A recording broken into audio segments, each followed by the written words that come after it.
Bonjour, je suis le Dr Benzora, médecin psychiatre, psychanalyste, thérapeute de couple et de famille. Bienvenue sur la chaîne de Jeanne.co, une chaîne dédiée aux problématiques de couple.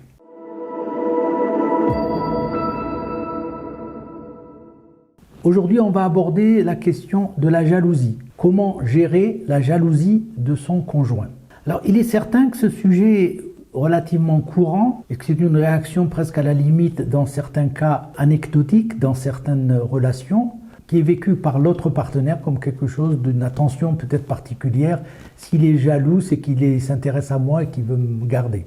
Là, il s'agit quand même de jalousie occasionnelle. Le second chapitre est quand même la jalousie dite pathologique. L'attitude la plus courante, c'est bien sûr de se justifier à l'égard de son conjoint jaloux, et cette situation va quand même entraîner un système d'enfermement.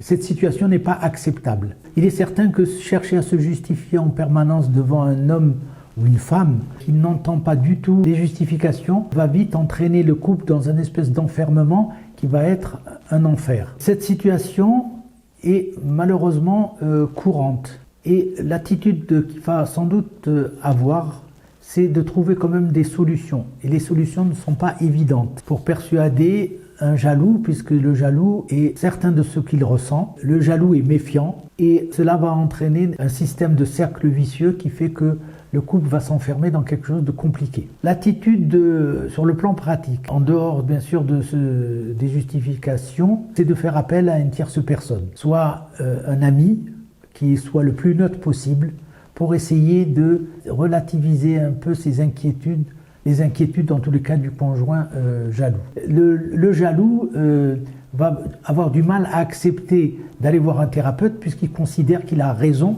et qu'il ne comprend pas pourquoi il va aller parler quand même de cela à quelqu'un à partir du moment où il considère qu'il a tout à fait raison.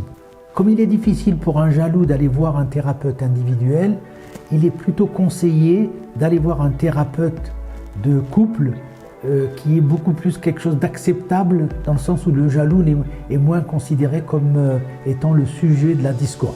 Merci de votre attention. Je vous dis à très vite pour de nouvelles vidéos. À bientôt.